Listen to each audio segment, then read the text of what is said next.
अस्सलाम वालेकुम दोस्तों, सऊदी अरब की आज की ताज़ी फटाफट और बड़ी ख़बरों में आपका स्वागत है। मैं मोहम्मद साकिब और आप देख रहे हैं गल्फ़ लाइव हिंदी।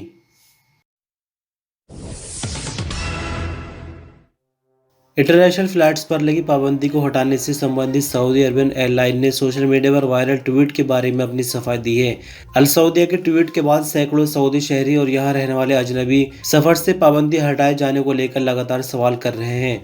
अल अरबिया नेट के मुताबिक अल सऊदिया ने ट्वीट किया कि आपने ट्रैवल बैग तैयार कर लिए। इस ट्वीट से अल सऊदिया का इशारा इस बात की तरफ था कि सफर से पाबंदियां खत्म होने जा रही है। अल सऊदिया के डिप्टी डायरेक्टर जनरल खालिद ताश ने बताया कि अल सऊदिया 17 मई 2021 से इंटरनेशनल फ्लाइट्स की तैयारियां पूरी किए हुए है। Saudi General Authority of Civil Aviation ने सफर से पाबंदी उठाने की ये तारीख पहले से ही दे रखी है। यानी यहाँ मैं खबर को आपको थोड़ा समझा दूं कि सऊदी अरबियन एयरलाइन ने ट्वीट इसलिए किया था कि क्या आपने अपना बैग तैयार कर लिया है, यानी एक तरीके का रिमाइंडर था, क्योंकि 17 मई की जो डेट दी गई Saudi General Authority of Civil की तरफ से इंटरनेशनल फ्लाइट्स खोलने के लिए, उसमें अभी किसी भी तरह का कोई बदलाव नहीं किया गया है, ना ही उसके सामने कोई नई डेट आई है। और जैसे कि आज 19 अप्रैल है, 17 मई आने के लिए एक महीने से भी कम का टाइम रह गया है, लेकिन इसके अपोजिट अभी कोई दूसरी खबर सामने नहीं आई। तो इंशाल्लाह अगर ऐसे ही चलता रहा, कोई दूसरी इसके सामने खबर नहीं आती है, तो इंटरनेशनल फ़्लाइट्स जो है वो 17 मई से शुरू हो जाएंगी सऊदी अरब में। अल सऊदिया का यही कहना था। सऊदी अरब के गृह मंत्रालय की प्रवक्ता तलाल अल शलूम ने खबरदार किया है कि कोरोना वायरस के बढ़ते केसेस पर कुछ शहरों और मोहल्लों में फिर से लॉकडाउन लगाया जा सकता है और कई तरह की एक्टिविटीज पर पाबंदी हो सकती है। वायरस के फैलाव को रोकने के लिए ये कदम उठाए जा सकते हैं। अखबार 24 के मुताबिक मिनिस्ट्री ऑफ इंटीरियर ने इतवार को कोरोना वायरस की ताज़ा रिपोर्ट पर प्रेस कॉन्फ्रेंस में बताया कि सऊदी अरब में कोरोना एसओपीज की पाबंदी न करने की घटनाएं काफ़ी ज़्यादा रिकॉर्ड पर आ रही है। अगर वायरस इसी तरह से बढ़ता गया और नाजुक केस में लगातार इजाफा होता गया, तो ऐसे में हमें इस तरह के कदम उठाने पड़ेंगे जो कि लोगों को पसंद नहीं आते होंगे। उन्होंने कहा कि केसेस में जिस तरह से लगातार बढ़ोतरी हो रही है और नाजुक केस भी ज़्यादा निकल रहे हैं, तो संबंधित शहरों और मोहल्लों में लॉकडाउन लगाया जा सकता है। यानी जिन शहरों और मोहल्लों से ज़्यादा केस निकल कर आ रहे हैं, वहाँ पर लॉकडाउन लगाया जा सकता है और लॉकडाउन का तरीका पिछले साल के जैसा ही होगा। यानी खबर में पूरे सऊदी अरब में लॉकडाउन की बात नहीं हो रही है, सिर्फ उन जगहों पर लॉकडाउन की बात हो रही है जहां से केस ज़्यादा निकल रहे हैं। लेकिन ये कोई क्लियर खबर नहीं है। अभी भी एक तरह की चेतावनी ही लोगों को दी जा रही है ताकि लोग समझ जाए और लॉकडाउन जैसा सख्त कदम ना उठाना पड़े। सऊदी अरब में प्राइवेट कंपनियों में इतवार 18 अप्रैल से निताकात यानी जो कंपनी की कलर कोडिंग होती है, उस प्रोग्राम के तहत सऊदी वर्करों की जो तनख्वाह है यानी सैलरी है, वो 3,000 रियाल से बढ़ाकर 4,000 रियाल कर दी गई है। यानी इस हिसाब से बीते दिन से प्राइवेट कंपनियों में सऊदी वर्करों की जो सैलरी होगी वो कम से कम 4,000 रियाल होगी। मिनिस्टर ऑफ ह्यूमन रिसोर्सेज अहमद अल राजी के फैसले पर अमल शुरू कर दिया गया है। निताकात प्रोग्राम की शुरुआत 26 नवंबर 2014 को की गई थी और जो इसमें पहले सैलरी की लिमिट रखी गई थी वो मिनिमम 3,000 रियाल थी, सिर्फ सऊदियों के लिए। अजनबियों का इससे कोई ताल्लुक नहीं है और अजनबियों के लिए ऐसे कदम गवर्नमेंट की तरफ से उठाए भी नहीं जाते हैं। आमतौर पर हम जैसे कि बोलते हैं कि कंपनी ग्रीन में है या फिर रेड में है या फिर येलो में है, उसी को निताकात सिस्टम बोला जाता है। यानी गवर्नमेंट की तरफ से कैटेगरीज बनाई गई जिसमें परसेंटेज दिखानी होती है कंपनियों को कि उसके पास सऊदी वर्कर इतनी संख्या में है और अजनबी वर्कर इतनी संख्या में है। अगर रिक्वायरमेंट पूरी होती रहती है तो कंपनी का कंप्यूटर खुला रहता है गवर्नमेंट की तरफ से और सभी तरह के जो भी मामले हैं सरकार से वो चलते रहते हैं। लेकिन जैसा कि आपको बता दें कि अगर रिक्वायरमेंट पूरी नहीं होती और सऊदी वर्कर कम होते हैं तो कई तरह की मुश्किलों का सामना कंपनी को करना पड़ता है। अब बात करते हैं कि अगर कोई कंपनी 4,000 सैलरी नहीं देती है तो जो निताकात सिस्टम है उसमें बंदे को आधा गिना जाएगा। यानी अगर 40 वर्कर कंपनी रखती है और सैलरी 4,000 से कम हुई तो 20 वर्कर गिने जाएंगे और अगर 4,000 सैलरी सबको दी जाती है तो 40 वर्कर ही सऊदी गिने जाएंगे। सऊदी अरब की राजधानी रियाद से लखनऊ जाते हुए इंडिया की स्पाइस जेट के हवाई जहाज़ को ईरान में इमरजेंसी लैंडिंग करना पड़ गई। सवा अखबार के मुताबिक स्पाइस जेट के प्रवक्ता ने कहा कि हवाई जहाज के सामने वाले शीशे में बाहर की तरफ से दरार पड़ गई थी। मजबूरन हवाई जहाज को ईरान में उतारना पड़ा। स्पाइस जेट की प्रवक्ता ने आगे बताया कि शीशे के अंदर वाला हिस्सा और हवा का प्रेशर बिल्कुल ठीक था।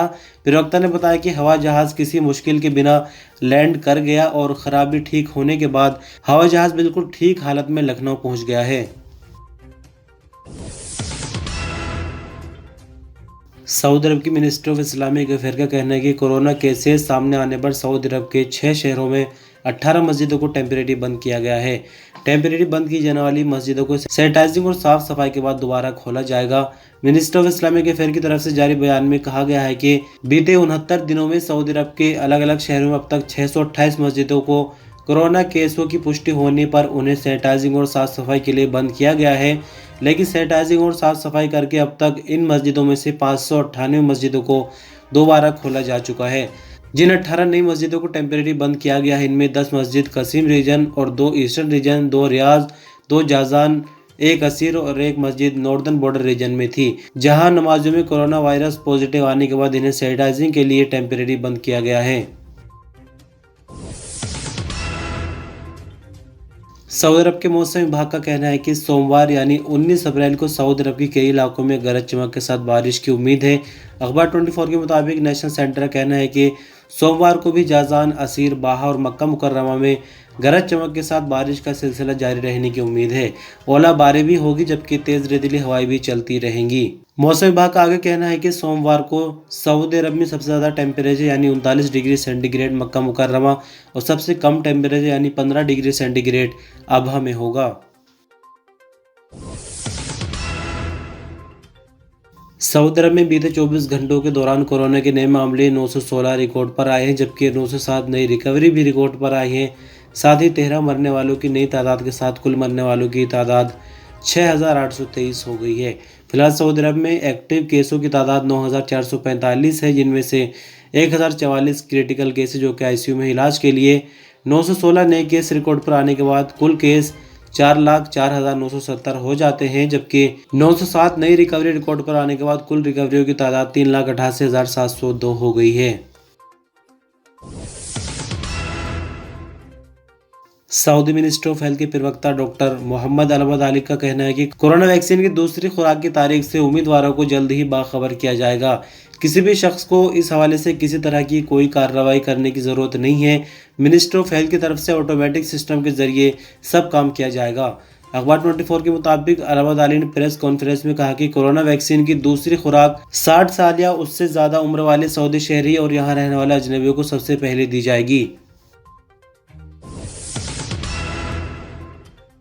WHO यानी वर्ल्ड हेल्थ ऑर्गेनाइजेशन ने कोरोना वायरस से निपटने के सिलसिले में सऊदी अरब के काम की जमकर तारीफ की है। अरबिया नेट के मुताबिक मिडिल ईस्ट में WHO के रीजनल डायरेक्टर डॉक्टर अहमद अल मंजरी ने कहा कि सऊदी अरब ने कोरोना वायरस की शुरुआत से ही हवाई अड्डों, बंदरगाहों और ज़मीनी सरहदी चौकियों की कड़ी निगरानी, अस्पतालों और हेल्थ सेंटर में जिस तरह की ज़रूरत थी कोरोना को लेकर वो सब ज़रूरियात पूरी की। हर तरह से कोरोना को लेकर बेहतरीन काम किया है। यानी कुल मिलाकर WHO को कहने का मतलब ये है कि सऊदी अरब ने जितना भी अब तक किया है कोरोना वायरस से लड़ने के लिए और जो कर रहा है वो बिल्कुल ठीक है।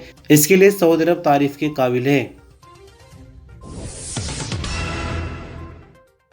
जद्दा म्यूनिसिपैलिटी ने शहर की सेंट्रल सब्जी मंडी कोरोना वायरस से बचाव के लिए सील कर दी है। मंडी के ठेकेदारों पर पाबंदी लगाई गई है कि वो बाउंड्री बनवाए और मंडी में आने जाने वालों के लिए दरवाजे भी लगाए जाए। सब अखबार के मुताबिक जद्दा म्यूनिसिपैलिटी के तहत मंडियों के विभाग के इंचार्ज इब्राहिम शाबानी ने बताया कि मंडी में बाउंड्री और दरवाजे बनाए जाने तक सिर्फ थोक में ही खरीदारी होगी, यानी जो भी लेन देन होगी सिर्फ थोक में ही होंगे। रिटेल में कोई लेन देन नहीं किया जाएगा। नीलामी का सिलसिला पूरी तरह से बंद कर दिया गया है। कोरोना वायरस से बचाव के लिए SOPs की पाबंदी नहीं की जा रही थी, इसी के चलते पाबंदी लगाई गई है। दूसरी तरफ आपको बता दें कि मक्का मुकर्रमा म्यूनिसिपैलिटी ने कोरोना SOPs को वायलेट करने पर 17 दुकानें और मॉल्स को सील कर दिया है। म्यूनिसिपैलिटी की चेकिंग टीमों ने 13 फूड ट्रकों पर भी पाबंदी लगाई है। फूड ट्रक बिना किसी लाइसेंस के काम कर रहे थे, जबकि लोगों की सेहत को लेकर इनमें साफ सफाई का भी कोई इंतजाम नहीं किया गया था। सऊदी मिनिस्ट्री ऑफ हेल्थ के प्रवक्ता डॉक्टर मोहम्मद अलअबद अली ने कहा कि साल 2021 की शुरुआत से ही इन दिनों कोरोना के केसेस में लगातार बढ़ोतरी रिकॉर्ड की जा रही है। अखबार 24 के मुताबिक अलाबादारी ने बताया कि कोरोना वायरस से संक्रमित होने वालों में 55% औरतें हैं। मर्दों के मुकाबले में औरतें वायरस से ज्यादा दोचार हो रही हैं। मिनिस्टर ऑफ हेल्थ के प्रवक्ता ने आगे कहा कि आईसीयू वाले नाजुक केसेस की तादाद भी लगातार बढ़ रही है, खासकर औरतों में नाजुक केस ज्यादा निकल रहे हैं। प्रवक्ता ने आगे कहा कि मिनिस्टर ऑफ हेल्थ की रिपोर्ट में ये बात भी सामने आई है कि औरतें वैक्सीन लगवाने में हिचकिचाहट महसूस कर रही, यानी रिपोर्ट के मुताबिक अगर देखा जाए तो अभी तक मर्दों ने ही ज़्यादा वैक्सीन लगवाई है, औरतों का रेशियो काफ़ी कम इसमें देखा गया है। इसी के साथ मिनिस्टर ऑफ हेल्थ ने एक बार फिर से सऊदी अरब में रहने वाली अजनबी औरतें और सऊदी औरतों से अपील की है कि वो पहली फुर्सत में खुद को वैक्सीन लगवाए। तो दोस्तों, इस तरह से खबरों का सिलसिला बस यहीं तक, और वीडियो आज काफ़ी लेट इसलिए हुई क्योंकि खबरें काफ़ी ज़्यादा नहीं थी और अभी भी लास्ट में कुछ खबरें ऐसी ही लगानी पड़ी क्योंकि वीडियो को वीडियो के हिसाब से बनाना था। लेकिन आज की न्यूज़ बुलेटिन में सबसे अच्छी बात ये रही कि अभी तक भी फ्लाइट को लेकर कोई नेगेटिव खबर नहीं है, अल्हम्दुलिल्लाह। यानी इंशाल्लाह 17 मई को फ्लाइट जो है वो खुल जाएगी। अगर कोई और गड़बड़ Saudi General Authority of Civil Aviation की तरफ से या किसी और मिनिस्ट्री की तरफ से नहीं की गई, लेकिन फिलहाल तक सब कुछ ठीक है, किसी भी तरह की कोई नेगेटिव खबर नहीं है। इंशाल्लाह उम्मीद है कि 17 मई तक कोई दूसरी खबर नहीं आएगी और फ्लाइट का ऑपरेशन शुरू हो जाएगा। बहरहाल आप वीडियो पर अंत तक बने रहे, बहुत बहुत शुक्रिया। अल्लाह हाफिज़।